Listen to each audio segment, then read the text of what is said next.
Good morning, everyone. Welcome to Pre-Market News and Views by In the Money Stocks. Today is Tuesday, March 11th, 2014. Thank you all for tuning in. Let's jump right into the charts here. We're going to start off with the S&P 500 E-mini futures. You're going to see that the futures are trading basically flat on the session at 1877 per contract.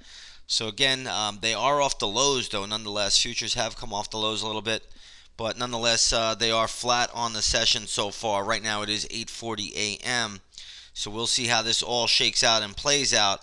But right now, the futures are flat this morning before the opening bell. Now, last night in the Asian markets, we saw a little bit of a bounce here in the Nikkei 225 index. That was up about 0.7%. Basically, anytime the dollar yen chart is higher or slightly higher, the Nikkei will be higher. When the dollar yen chart is lower, the Nikkei will sell off. So right now, if you take a look at the dollar yen, you'll see that it's basically flat on the session, basically up or down a penny at any given moment. But this is what we saw yesterday as well. Dollar yen, we'll see if it ramps up right when the opening bell rings here in the United States, because that's what normally happens to keep the stock markets buoyant. If the dollar yen goes lower, the odds are the stock market is going lower as well. And when I say stock market, I mean the S&P 500 and most likely the NASDAQ and the Russell 2000 as well. So keep that on radar. Dollar yen chart, still the most important chart out here, if you ask me. Last night you did have the Shanghai Composite, which has been under severe pressure, flat on the session. So we're not going to make too much out of it. This morning in the European market, we have the German DAX up about 0.2%. The French CAC 40, though, is down about 0.4%. And the London FTSE 100, remember England can print their own money, they are down about 0.2%. So that's what we're hearing. That's what we're seeing. Not really a big deal today. We'll see how this market shakes out going forward. We do have some stocks in the news this morning. First one we're going to start out with is Urban Outfitters. URBN is the ticker. The stock is getting hit a little bit. It closed at 37.50. I'm going to have some gap levels for this a little bit lower.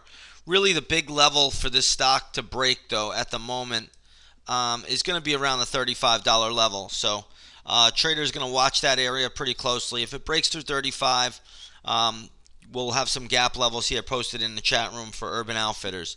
Another one that I'll be watching today is American Eagle. AEO is the is the ticker symbol here. And the one thing you want to watch for American Eagle is that the stock right now closed at 14.21 yesterday and is now trading at 13.30. That's a sizable decline. The level I'm watching here is around 12.75, 12.80. There could be a little bounce area there. Again, it's a pretty weak equity, so it's a little bit hard to pinpoint this one to the penny, but I'm going to say around 12.75, 12.80. There should be some intraday support in this equity. But again, this is testing lows. Not a pretty picture. Definitely a weak name. So you want to be a little bit careful with this one. Let's go over to the Dick's Sporting Goods. DKS is the ticker symbol here. I believe they reported earnings. The stock right now is trading at 55.49. I really don't think there's much upside here. So traders want to be a little bit careful with this. I'm not saying it's the best short in the world because it's a tough stock to short. It's not a huge mover on any given day. But right now when I'm looking at it, I think the stock is probably stuck in a little bit of a range here, right around this $55.50 level. So hard to see much upside from here.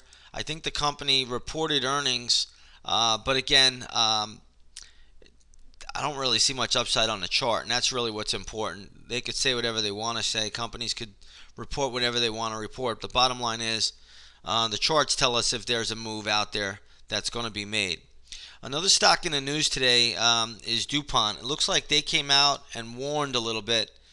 Problems in the Ukraine could hurt their business. So this is one you want to keep an eye on today. DuPont is trading at 66.50 right now. Now the volume is very, very light, so that could change real quickly. The only level I'm seeing worthy of DuPont for a bounce is going to be around $62.15. So keep that on the radar today. If stock gets down to 62.15, there is a scalp play. Remember, a scalp bounce is nothing more than a 10-minute to 30-minute day trade. It's a quick day trade. All right, so around $62.15, that's when I would look for a bounce in DuPont. But until then, there's not a lot you could do with it right now. The stock's trading at $66.77, down a little bit from yesterday's close, but nothing terrible. But they did report that the Ukraine problems in the Ukraine and Russia are going to potentially impact their current quarter, and you want to watch for that. The next one I'm looking at here is BYD, which is Boyd Gaming. It looks like somebody took a 5% stake in the company, or 4.99% stake in the company. It looks like Elliott Associates. This is a casino operator, so right now you see the stock getting a pretty good bid. It's up at 1361. It closed at 1180. I really don't know if there's a lot more upside here, but I would not short it because of the fact that you do have such a substantial stake, and you're going to get the crowd following that kind of a move. So let it go higher. I'm not sure where it's going to go. I think it's a little bit overdone already, but nonetheless, the stock is up sizably, and you don't want to get in front of that move because it's a pretty strong move today, especially on the back of that news. So leave that stock alone, but Boyd Gaming with a pretty good pop. Elliott Associates taking a 4.99% stake in the company, so you don't want to get in front of that one. You leave that one alone. Next one I have on my radar here is T-Mobile. It looks like the CEO from SoftBank, Masayoshi Son, was out there saying on Charlie Rose that he would like to buy T-Mobile, but U.S. regulators won't allow it. So again, anytime somebody would like to buy somebody, they're going to make a bid for it. So T-Mobile, you want to watch this one. It's up a little bit today. I think the stock is still in pretty good shape overall. Even if it does come down, 28.50 is a ton of support on the daily chart.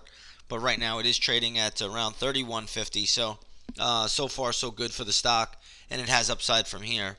But I would not be in there really trying to short T-Mobile. The stock definitely is on the upside here with the takeover rumors. So just be aware of that going forward. Let's take a look at oil and gold this morning. You're going to see gold is trading up by about $8 on the session. We'll go to the all-important GLD. Again, if the dollar yen were to sell off, gold would move up higher and faster. Right now, the GLD is trading at 130.08. It closed at 129.13. Spot gold, as I just mentioned, is trading at 1349.70 an ounce. Gold was a touch higher a little bit earlier.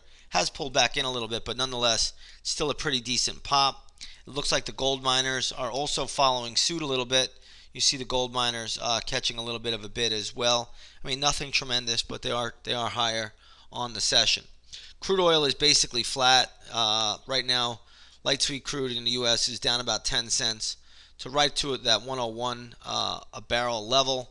If we take a look at the USO, which is a good proxy for trading light sweet crude, you'll see that's trading at 36.28, basically where it closed yesterday at 36.30. So we're not going to make too much out of oil. Oil should find some support around here. It's had a pretty good 3-4 day sell-off, but nonetheless, there's fairly good support around this 35.80 level for the USO. Again, oil could be moved to any geopolitical events, weather. It's also very sensitive to the action in the dollar. So we'll see how that shakes out. But right now, I'm not seeing anything really worthy of a play here in light sweet crude. So we'll leave that one alone for the most part. Again, before I sign off here, keep an eye on the dollar yen. This is by far the most important chart out there. If this equity gets this currency pair, I should say, gets a bid, that will boost the S&P 500 E-minis. Okay, and you can see as it upticks and goes into positive territory, so does the S&P. If the dollar yen starts to move lower, expect the S&P 500 to move lower. That's just the way it works. We'll see how it plays out at this time, and we'll see where this market goes. With that said, everybody, I'm going to leave it here short and sweet, and I want to wish you all a great trading day, and we'll see you on the charts.